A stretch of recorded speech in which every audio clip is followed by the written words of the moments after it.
ओम क्राक्री क्रौ सह भौमाय नमः। अर्थ, मैं मंगल देव को नमन करता हूँ, जो शक्ति, पराक्रम और साहस के देवता है। जय हो मंगल देव की, जो हर संकट को दूर करें और भक्तों को साहस और विजय का वरदान दे। आइए सुनते हैं मंगलवार व्रत की पावन कथा। हनुमान जी साधु का वेश धारण कर वृद्धा के घर गए और पुकारने लगे कि है कोई हनुमान भक्त जो हमारी इच्छा पूर्ण करे। तब आवाज उस वृद्धा के कान में पड़ी। पुकार सुनकर वृद्धा जल्दी से बाहर आई और साधु को प्रणाम कर बोली, आज्ञा महाराज। हनुमान वेशधारी साधु बोले, मैं भूखा हूँ, भोजन करूंगा, तुम थोड़ी सी जमीन लीप दो। वृद्धा दुविधा में पड़ गई, अंततः हाथ जोड़कर बोली, महाराज लिपने और मिट्टी खोदने के अतिरिक्त आप कोई दूसरी आज्ञा दे, मैं अवश्य पूर्ण करूंगी। साधु ने 3 बार प्रतिज्ञा कराने के बाद कहा, तू अपने बेटे को बुला, मैं उसकी पीठ पर आग जलाकर भोजन बनाऊंगा। यह सुनकर वृद्धा घबरा गई, परंतु वह प्रतिज्ञाबद्ध थी। उसने अपने पुत्र को बुलाकर साधु को सौंप दिया। साधु वेशधारी हनुमान जी ने वृद्धा के हाथों से ही उसके पुत्र को पेट के बल लेटाया और उसकी पीठ पर आग लगवा दी। आग जलाकर दुखी मन से वृद्धा अपने घर में चली गई। इधर भोजन बनाकर साधु ने वृद्धा को बुलाकर कहा कि उनका भोजन बन गया है, तुम अपने पुत्र को पुकारो ताकि वह भी आकर भोग लगा ले। इस पर वृद्धा बोली, उसका नाम लेकर मुझे और कष्ट ना दे। लेकिन जब साधु महाराज नहीं माने तो वृद्धा ने अपने पुत्र को आवाज लगाई। वह अपनी मां के पास आ गया और अपने पुत्र को जीवित देखकर वृद्धा को बहुत आश्चर्य हुआ। वह साधु के चरणों में गिर पड़ी। तब हनुमान जी अपने वास्तविक रूप में प्रकट हुए और वृद्धा को भक्ति का आशीर्वाद दिया। तो प्रेम से बोले, शंकर भगवान की जय हो, बजरंग बली की जय हो। आइए सुनते हैं मंगलवार व्रत की पौराणिक कथा। एक बार नैमिषारण्य तीर्थ में 80,000 मुनि एकत्र होकर पुराणों के ज्ञाता श्री सूत जी से पूछने लगे, हैं महामुनि, आपने हमें अनेक पुराणों की कथा सुनाई है, अब कृपा करके हमें ऐसा व्रत और कथा बताएं जिसके करने से संतान की प्राप्ति हो तथा मनुष्यों को रोग, शोक, अग्नि, सर्व दुख आदि का भय दूर हो। क्योंकि कलयुग में सभी जीवों की आयु बहुत कम है, फिर इस पर उन्हें रोग चिंता के कष्ट लगे रहेंगे तो फिर वह श्री हरि चरणों में अपना ध्यान कैसे लगा सकेंगे। श्री सूत जी बोले, हैं मुनियों, आपने लोक कल्याण के लिए बहुत ही उत्तम बात पूछी है। एक बार युधिष्ठिर ने भगवान श्री कृष्ण से लोक कल्याण के लिए यही प्रश्न किया था। भगवान श्री कृष्ण और युधिष्ठिर का संवाद तुम्हारे सामने कहता हूँ, ध्यान पूर्वक सुनो। एक समय पांडवों की सभा में श्री कृष्ण जी बैठे हुए थे। तब युधिष्ठिर ने भगवान श्री कृष्ण से प्रश्न किया, है प्रभु नंद नंद गोविंद, आपने मेरे लिए अनेकों कथाएं सुनाई है, आज आप कृपा करके ऐसा व्रत या कथा सुनाएं जिसके करने से मनुष्य को रोग चिंता का भय समाप्त हो और उसको पुत्र की प्राप्ति हो। हे प्रभु, बिना पुत्र जीवन व्यर्थ है। पुत्र के बिना मनुष्य नरकगामी होता है। पुत्र के बिना मनुष्य पितृ ऋण से छुटकारा नहीं पा सकता और ना ही उसका पुण्यक नामक नरक से उद्धार हो सकता है। अतः पुत्रदायक व्रत बताएं। श्री कृष्ण भगवान बोले, हे राजन, मैं एक प्राचीन इतिहास सुनाता हूँ, आप उसे ध्यान पूर्वक सुनो। कुंडलपुर नामक एक नगर था। उसमें नंदा नामक एक ब्राह्मण रहता था।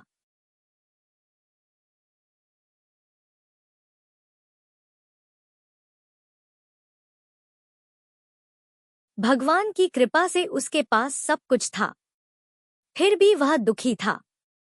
इसका कारण यह था कि ब्राह्मण की स्त्री सुनंदा के कोई संतान नहीं थी। सुनंदा पतिव्रता थी, भक्ति पूर्वक श्री हनुमान जी की आराधना करती थी। मंगलवार के दिन व्रत करके अंत में भोजन बनाकर हनुमान जी की आराधना करती थी। मंगलवार के दिन व्रत करके अंत में भोजन बनाकर हनुमान जी को भोग लगाने के बाद स्वयं भोजन करती थी। एक बार मंगलवार के दिन ब्राह्मणी गृह कार्य की अधिकता के कारण हनुमान जी को भोग नहीं लगा सकी तो इस पर उसे बहुत ही दुख हुआ। उसने कुछ भी नहीं खाया और अपने मन में प्रण किया कि अब तो अगले मंगलवार को ही हनुमान जी को भोग लगाकर अन्न और जल ग्रहण करूंगी। ब्राह्मणी सुनंदा प्रतिदिन भोजन बनाती, श्रद्धा पूर्वक पति को खिलाती, परंतु स्वयं भोजन नहीं करती और मन ही मन श्री हनुमान जी की आराधना करती थी। इसी प्रकार 6 दिन गुजर गए और ब्राह्मणी सुनंदा अपने निश्चय के अनुसार भूखी प्यासी निराहार रही। अगले मंगलवार को ब्राह्मणी सुनंदा प्रातःकाल ही बेहोश होकर गिर पड़ी। ब्राह्मणी सुनंदा की इस असीम भक्ति के प्रभाव से श्री हनुमान जी बहुत प्रसन्न हुए और प्रकट होकर बोले, सुनंदा, मैं तेरी भक्ति से बहुत प्रसन्न हूँ। तू उठ और वर मांग। सुनंदा अपने आराध्य देव श्री हनुमान जी को देखकर आनंद की अधिकता से विवल होकर श्री हनुमान जी के चरणों में गिरकर बोली, हे प्रभु, मेरी कोई संतान नहीं है, कृपा करके पुत्र और कन्या प्रदान करें। आपकी अति कृपा होगी। श्री महावीर जी बोले, तेरी इच्छा पूर्ण होगी, तेरे एक कन्या पैदा होगी, उसके अष्टांग प्रतिदिन सोना दिया करेंगे। इस प्रकार कहकर श्री महावीर जी अंतर्ध्य हो गए। ब्राह्मणी सुनंदा बहुत हर्षित हुई और समाचार अपने पति से कहा। ब्राह्मण देव कन्या का वरदान सुनकर कुछ दुखी हुए, परंतु सोना मिलने की बात सुनी तो बहुत प्रसन्न हुए। उन्होंने विचार किया कि ऐसी कन्या के साथ मेरी निर्धनता भी समाप्त हो जाएगी। श्री हनुमान जी की कृपा से वह ब्राह्मणी गर्भवती हुई और 10वें महीने में उसे बहुत ही सुंदर पुत्री प्राप्त हुई। यह बच्ची अपने पिता के घर में ठीक उसी तरह से बढ़ने लगी जिस प्रकार शुक्ल पक्ष का चंद्रमा बढ़ता है। 10वें दिन ब्राह्मण ने उस बालिका का नामकरण संस्कार कराया। उसके कुल पुरोहित ने उस बालिका का नाम रत्नावली रखा, क्योंकि यह कन्या सोना प्रदान किया करती थी। इस कन्या ने पूर्व जन्म में बड़े ही विधान से मंगल देव का व्रत किया था। रत्नावली का अष्टांग बहुत सा सोना देता था। उस सोने से नंदा ब्राह्मण बहुत ही धनवान हो गया। अब ब्राह्मणी सुनंदा भी बहुत अभिमान करने लगी थी। समय बीतता रहा। अब रत्नावली 10 वर्ष की हो चुकी थी। एक दिन जब नंदा ब्राह्मण प्रसन्नचित था, तब सुनंदा ने अपने पति से कहा, मेरी पुत्री रत्नावली विवाह के योग्य हो गई है, इसलिए आप कोई सुंदर और योग्य वर देखकर विवाह कर दें। यह सुनकर ब्राह्मण बोला, अभी तो रत्नावली बहुत छोटी है। तब ब्राह्मणी बोली, शास्त्रों की आज्ञा है कि कन्या 8वें वर्ष में, गौरी 9 वर्ष, रोहिणी 10 वर्ष में, कन्या इसके पश्चात रजस्वला हो जाती है। गौरी के दान से पाताल लोक की प्राप्ति होती है। रोहिणी के दान से बैकुंठ लोक की प्राप्ति होती है। कन्या के दान से इंद्रलोक में सुखों की प्राप्ति होती है। अगर हे पतिदेव रजस्वला का दान किया जाता है तो घोर नरक की प्राप्ति होती है। इस पर ब्राह्मण बोला, अभी तो रत्नावली मात्र 10 ही वर्ष की है और मैंने तो 16 से 16 साल की कन्याओं के विवाह कराए हैं। अभी जल्दी ही क्या है। तब ब्राह्मणी सुनंदा बोली, आपको तो लोभ अधिक हो गया है लगता है। अगर 11वें वर्ष में विवाह नहीं होता है तो उसमें मासिक धर्म के रक्त का पिता और बड़े भाई को पान करना पड़ता है। शास्त्रों में कहा गया है कि माता पिता और बड़ा भाई रजस्वला कन्या को देखते हैं तो वह अवश्य ही नरकगामी होते हैं। तब ब्राह्मण बोला, अच्छी बात है, कल मैं अवश्य ही योग्य वर की तलाश में अपना दूत भेजूंगा। दूसरे दिन ब्राह्मण ने अपने दूत को बुलाया और आज्ञा दी कि जैसी सुंदर मेरी कन्या है वैसा ही सुंदर वर उसके लिए तलाश करो। दूत अपने स्वामी की आज्ञा पाकर निकल पड़ा। पंप नगरी में उसने एक सुंदर लड़के को देखा। यह बालक एक ब्राह्मण परिवार का बहुत गुणवान पुत्र था। इसका नाम सोमेश्वर था। दूत ने इस सुंदर और गुणवान ब्राह्मण पुत्र के बारे में अपने स्वामी को पूर्ण विवरण दिया। ब्राह्मण नंदा को भी सोमेश्वर अच्छा लगा और फिर एक शुभ मुहूर्त में विधि पूर्वक कन्यादान करके ब्राह्मण संतुष्ट हुए। परंतु ब्राह्मण के मन में तो लोभ समाया हुआ था। उसने कन्यादान तो कर दिया था पर वह बहुत ही खिन्न था। उसने विचार किया कि रत्नावली तो अब चली जाएगी और मुझे इससे जो सोना मिलता था वह अब मिलेगा नहीं। मेरे पास जो धन था कुछ तो इसके विवाह में खर्च हो गया और जो शेष बचा है वह भी कुछ दिनों के बाद समाप्त हो जाएगा। मैंने तो इसका विवाह करके बहुत बड़ी भूल कर दी है। अब कोई ऐसा उपाय हो कि रत्नावली मेरे घर में ही बनी रहे, अपनी ससुराल ना जाए।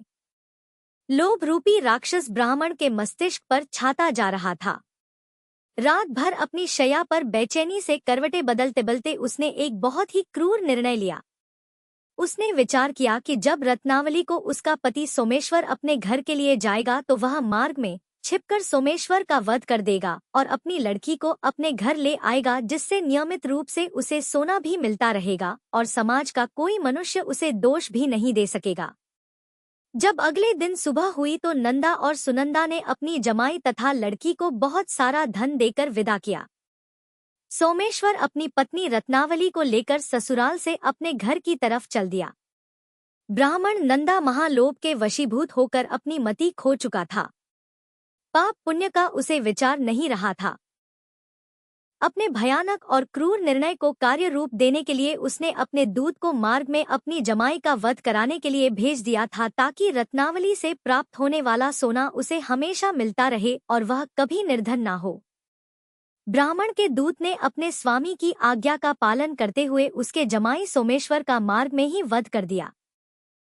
समाचार प्राप्त कर ब्राह्मण नंदा मार्ग में पहुंचा और रोती हुई अपनी पुत्री रत्नावली से बोला, है पुत्री, मार्ग में लुटेरों ने पति का वध कर दिया है।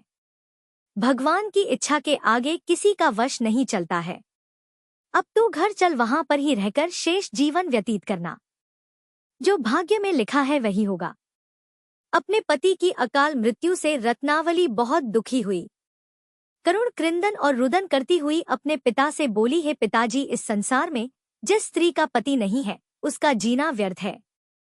मैं अपने पति के साथ ही अपने शरीर को जला दूंगी और सती होकर अपने इस जन्म को माता पिता के नाम को तथा सास ससुर के यश को सार्थक करूंगी। ब्राह्मण नंदा अपनी पुत्री रत्नावली के वचनों को सुनकर बहुत दुखी हुआ। विचार करने लगा कि मैंने व्यर्थ ही जमाई वध का पाप अपने सिर लिया है। रत्नावली तो उसके पीछे अपने प्राण तक देने को तैयार है। मेरा तो दोनों तरफ से मरण हो गया। धन तो अब मिलेगा नहीं। जमाई वध के पाप के फल स्वरूप यम यातना भुगतनी पड़ेगी। यह सोचकर वह बहुत ही दुखी हुआ। सोमेश्वर की चिता बनाई गई। रत्नावली सती होने की इच्छा से अपने पति का सिर अपनी गोद में रखकर चिता में बैठ गई। जैसे ही सोमेश्वर की चिता को अग्नि लगाई गई, वैसे ही प्रसन्न होकर मंगल देव वहां प्रकट हुए और बोले, हे रत्नावली, मैं तेरी पति भक्ति से बहुत प्रसन्न हूँ। तू वर मांग। तब रत्नावली ने अपने पति का जीवन दान मांगा। मंगलदेव बोले, रत्नावली, तेरा पति अजर अमर है। यह महाविद्वान भी होगा और इसके अलावा तेरी जो इच्छा हो वह वर मांग। तब रत्नावली बोली, है ग्रहों के स्वामी, यदि आप मुझ पर प्रसन्न हैं तो मुझे यह वरदान दीजिए कि जो भी मनुष्य मंगलवार के दिन प्रातःकाल लाल पुष्प लाल चंदन से पूजा करके आपका स्मरण करेगा उसको रोग व्याधि नहीं होगी, स्वजनों से कभी वियोग नहीं होगा, सर्प अग्नि तथा शत्रुओं का भय नहीं रहेगा, और जो स्त्री मंगलवार का व्रत करेगी वह कभी विधवा नहीं होगी। मंगलदेव ने तथास्तु कहकर अंतर्ध्य हो गए। सोमेश्वर मंगलदेव की कृपा से जीवित हो उठा। रत्नावली अपने पति को पुनः प्राप्त कर बहुत प्रसन्न हुई और मंगलदेव का व्रत प्रत्येक मंगलवार को करके व्रतराज और मंगलदेव की कृपा से इस लोक में सुख ऐश्वर्य को भोगते हुए अंत में अपने पति के साथ स्वर्ग लोक को गए। प्रेम से बोलिए जय श्री हनुमान। आइए अब सुनते हैं श्री राम नाम की महिमा। लंकापति रावण के वध के बाद जब अयोध्यापति प्रभु श्री राम की कीर्ति दूर दूर तक फैल रही थी और वह मर्यादा पुरुषोत्तम कहलाने लगे थे, तब एक दिन महादेव शिव की इच्छा भी मर्यादा पुरुषोत्तम श्री राम से मिलने की हुई। पार्वती जी को संग लेकर महादेव जी कैलाश पर्वत से उतरकर अयोध्या नगरी के रास्ते पर चल पड़े। भगवान शिव और मां पार्वती को अयोध्या आया देखकर राम जी बहुत खुश हुए। माता जानकी ने उनका उचित आदर सत्कार किया और स्वयं भोजन बनाने के लिए रसोई में चली गई। इस बीच भगवान शिव ने श्री राम जी से पूछा, आपके सेवक हनुमान जी दिखाई नहीं दे रहे हैं। तब श्री राम बोले, वे बगीचे में हैं। शिव जी ने श्री राम जी से बगीचे में जाने की अनुमति मांगी और पार्वती जी का हाथ थामकर बगीचे में आ गए। बगीचे की खूबसूरती देखकर उनका मन मोहित हो गया। आम के एक घने वृक्ष के नीचे हनुमान जी दीन दुनिया से बेखबर गहरी नींद में सोए हुए थे और एक लय में खर्राटों से राम नाम की ध्वनि उठ रही थी। चकित होकर शिवजी और माता पार्वती एक दूसरे की ओर देखने लगी। माता पार्वती मुस्कुरा उठी और वृक्ष की डालियों की ओर इशारा किया। राम नाम सुनकर पेड़ की डालियां भी झूमने लगी थी और इनके बीच से भी राम नाम उच्चारित हो रहा था। शिवजी इस राम नाम की धुन में मस्त मगन होकर खुद भी राम राम कहकर नाचने लगे। माता पार्वती जी ने भी अपने पति का अनुसरण किया और अपने कोमल पैर थिरकाने लगी। शिवजी और माता पार्वती जी के नृत्य से ऐसी झनकार उठी कि स्वर्ग लोक के देवता गण भी आकर्षित होकर बगीचे में आ गए और राम नाम की धुन में सभी मस्त हो गए। माता जानकी भोजन तैयार करके प्रतीक्षा कर रही थी, परंतु संध्या गिरने पर भी अतिथि नहीं पधारे। तब अपने देवर लक्ष्मण जी को बगीचे में भेजा। लक्ष्मण जी तो स्वयं को श्री राम का सेवक ही मानते थे, इसलिए बगीचे में आकर जब उन्होंने धरती पर स्वर्ग का नजारा देखा तो स्वयं भी राम नाम की धुन में झूम उठे। महल में माता जानकी जी परेशान हो रही थी कि अभी तक भोजन ग्रहण करने कोई भी क्यों नहीं आया। उन्होंने श्री राम जी से कहा, भोजन ठंडा हो रहा है, चलिए हम ही जाकर बगीचे में से सभी को ले आए। तब जब राम जी बगीचे में गए तो वहां राम नाम की धूम मची हुई थी। हनुमान जी गहरी नींद में सोए हुए थे और उनके खर्राटों से अभी तक राम नाम ही निकल रहा था। श्री राम भाव विह्वल हो उठे। राम जी ने हनुमान जी को नींद से जगाया और प्रेम से उनकी तरफ निहारने लगे।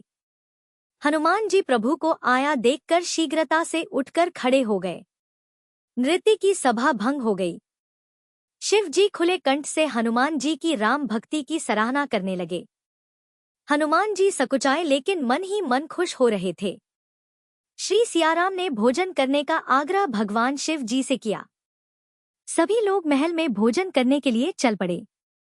माता जानकी जी भोजन परोसने लगी। हनुमान जी को भी श्री राम जी ने पंक्ति में बैठने का आदेश दिया। हनुमान जी बैठ तो गए, परंतु आदत ऐसी थी कि राम जी के भोजन परोसने के उपरांत ही सभी लोग भोजन करते थे। आज श्री राम के आदेश से पहले भोजन करना पड़ रहा था। माता जानकी हनुमान जी को भोजन परोसती जा रही थी, परंतु हनुमान जी का पेट ही नहीं भर रहा था। सीता जी कुछ समय तक तो उन्हें भोजन परोसती रही, फिर समझ गई कि इस तरह से तो हनुमान जी का पेट नहीं भरेगा। उन्होंने तुलसी के एक पत्ते पर राम नाम लिखा और भोजन के साथ हनुमान जी को परोस दिया। तुलसी पत्र खाते ही हनुमान जी को संतुष्टि मिली और वह भोजन खाकर उठकर खड़े हो गए। भगवान शिव शंकर ने प्रसन्न होकर हनुमान जी को आशीर्वाद दिया कि आपकी राम भक्ति युगों युगों तक याद की जाएगी और आप संकट मोचन के नाम से जाने जाएंगे। आइए अब सुनते हैं राम नाम की महिमा की दूसरी कहानी। शिव जी ने श्री राम जी से बगीचे में जाने की अनुमति मांगी और पार्वती जी का हाथ थामकर बगीचे में आ गए। बगीचे की खूबसूरती देखकर उनका मन मोहित हो गया।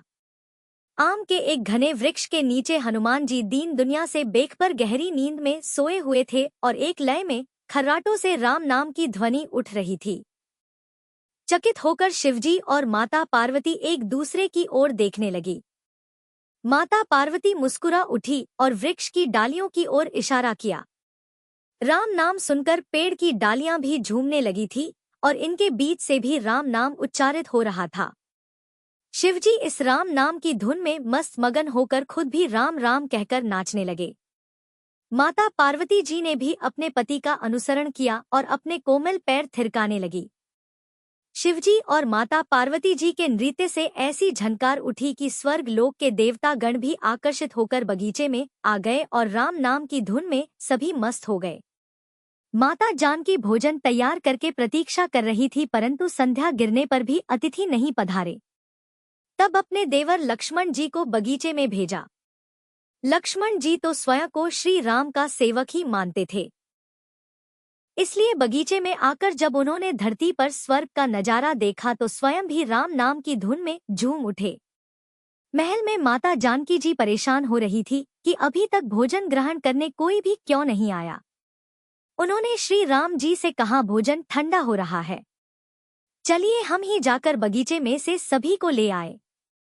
तब जब राम जी बगीचे में गए तो वहां राम नाम की धूम मची हुई थी। हनुमान जी गहरी नींद में सोए हुए थे और उनके खर्राटों से अभी तक राम नाम ही निकल रहा था। श्री राम भाव विह्वल हो उठे। राम जी ने हनुमान जी को नींद से जगाया और प्रेम से उनकी तरफ निहारने लगे। हनुमान जी प्रभु को आया देखकर शीघ्रता से उठकर खड़े हो गए। नृत्य की सभा भंग हो गई। शिव जी खुले कंठ से हनुमान जी की राम भक्ति की सराहना करने लगे। हनुमान जी सकुचाए लेकिन मन ही मन खुश हो रहे थे। श्री सियाराम ने भोजन करने का आग्रह भगवान शिव जी से किया। सभी लोग महल में भोजन करने के लिए चल पड़े। माता जानकी जी भोजन परोसने लगी।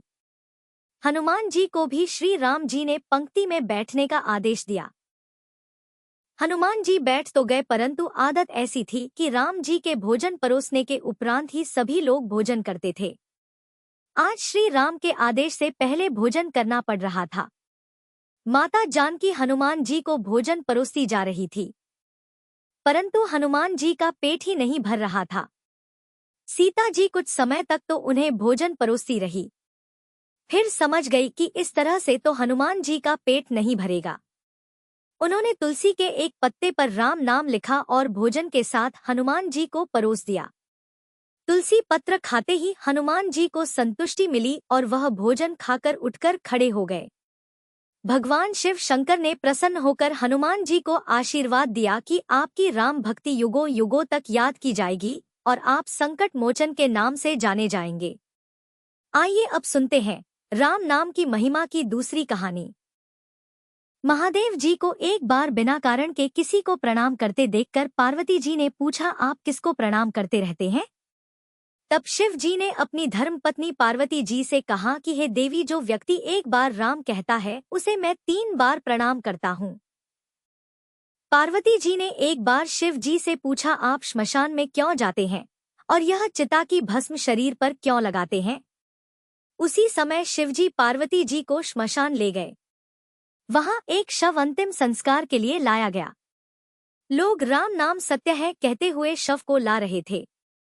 शिव जी ने कहा कि देखो पार्वती, इस शमशान की ओर जब लोग आते हैं तो राम नाम का स्मरण करते हुए आते हैं और इस शव के निमित्त से कई लोगों के मुख से मेरा अति प्रिय दिव्य राम नाम निकलता है।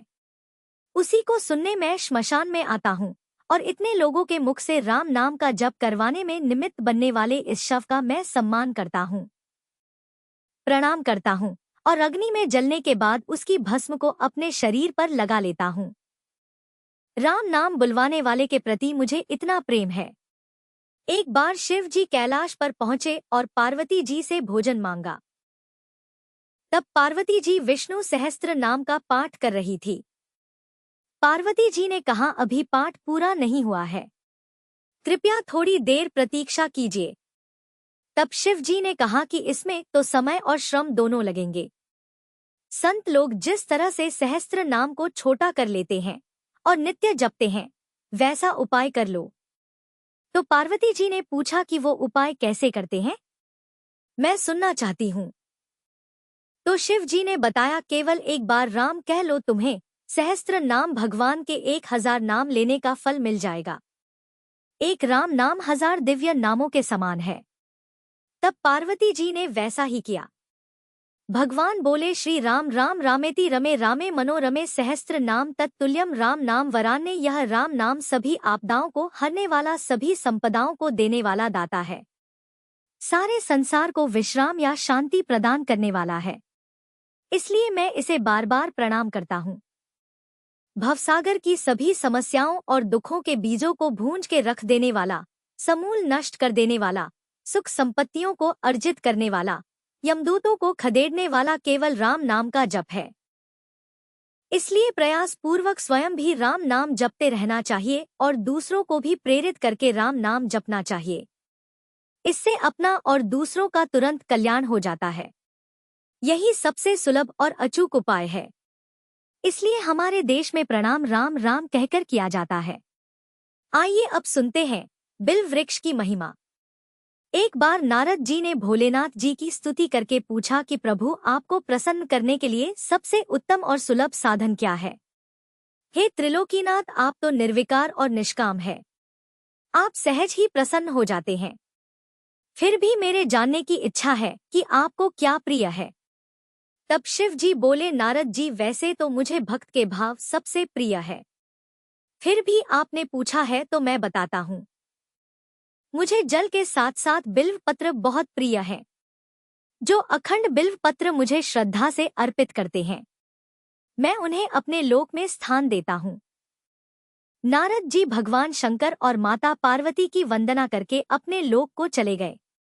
उनके जाने के पश्चात पार्वती जी ने शिव जी से पूछा कि हे प्रभु, मेरी यह जानने की बड़ी तीव्र इच्छा हो रही है कि आपको बेल पत्र इतने प्रिय क्यों हैं? कृपा करके मेरी जिज्ञासा को शांत कीजिए। तब शिव जी बोले, हे शिव, बिल्व के पत्ते मेरी जटा के समान है। उसका त्रिपत्र यानी 3 पत्ते ऋग्वेद, यजुर्वेद और सामवेद है। शाखाएं समस्त शास्त्र का स्वरूप है। बिल्व वृक्ष को आप पृथ्वी का कल्पवृक्ष समझें, जो ब्रह्मा, विष्णु और शिव स्वरूप है। हे पार्वती, स्वयं महालक्ष्मी जी ने शैल पर्वत पर बिल्व वृक्ष रूप में जन्म लिया था।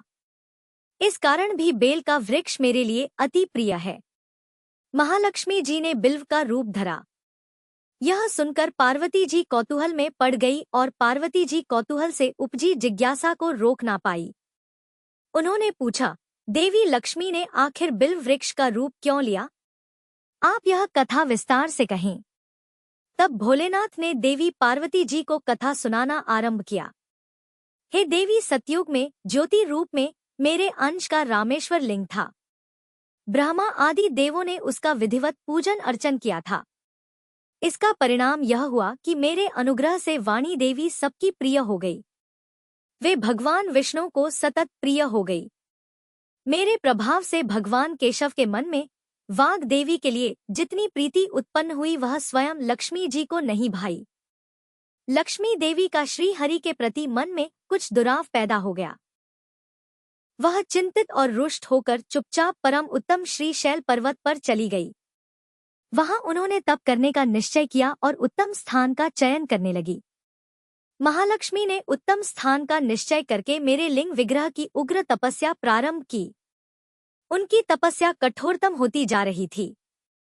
हे परमेश्वरी, कुछ समय के बाद महालक्ष्मी जी ने मेरे लिंग विग्रह से थोड़ा उधर में एक वृक्ष का रूप धारण कर लिया। अपने पत्तों और पुष्प द्वारा निरंतर मेरा पूजन करने लगी। इस तरह महालक्ष्मी जी ने लाखों वर्षों तक घोर आराधना की। अंततः उन्हें मेरा अनुग्रह प्राप्त हुआ। मैं वहां प्रकट हुआ और देवी से इस घोर तप की आकांक्षा पूछकर वर देने को तैयार हुआ। महालक्ष्मी जी ने मांगा कि श्री हरि के हृदय में मेरे भाव से वाग देवी के लिए जो स्नेह हुआ है वह समाप्त हो जाए। तब शिव जी बोले, मैंने महालक्ष्मी जी को समझाया, श्री हरि के हृदय में आपके अतिरिक्त किसी और के लिए कोई प्रेम नहीं है। वाग देवी के प्रति उनका प्रेम नहीं अपितु श्रद्धा है। यह सुनकर लक्ष्मी जी प्रसन्न हो गई और पुनः श्री विष्णु के हृदय में स्थित होकर निरंतर उनके साथ विहार करने लगी। हे पार्वती, महालक्ष्मी के हृदय का एक बड़ा विकार इस प्रकार दूर हो गया। इस कारण हरिप्रिया उसी वृक्ष रूप में सर्वदा अतिशय भक्ति से भरकर यत्नपूर्वक मेरी पूजा करने लगी। हे पार्वती, इसी कारण विश्व का वृक्ष, उसके पत्ते, फल, फूल आदि मुझे बहुत प्रिय है। मैं निर्जन स्थान में बिल्व वृक्ष का आश्रय लेकर रहता हूँ। बेल वृक्ष को सदा सर्व तीर्थ में एवं सर्वदेवमय मानना चाहिए। बिल्व पत्र, बिल्व फूल, बिल्व वृक्ष अथवा बिल्व काष्ठ के चंदन से जो मेरा पूजन करता है वह भक्त मेरा अति प्रिय है। बिल्व वृक्ष को शिव के समान ही समझो। वह मेरा शरीर है जो बिल्व पर चंदन से मेरा नाम अंकित करके मुझे अर्पण करता है। मैं उसे सभी पापों से मुक्त करके अपने लोक में स्थान देता हूँ।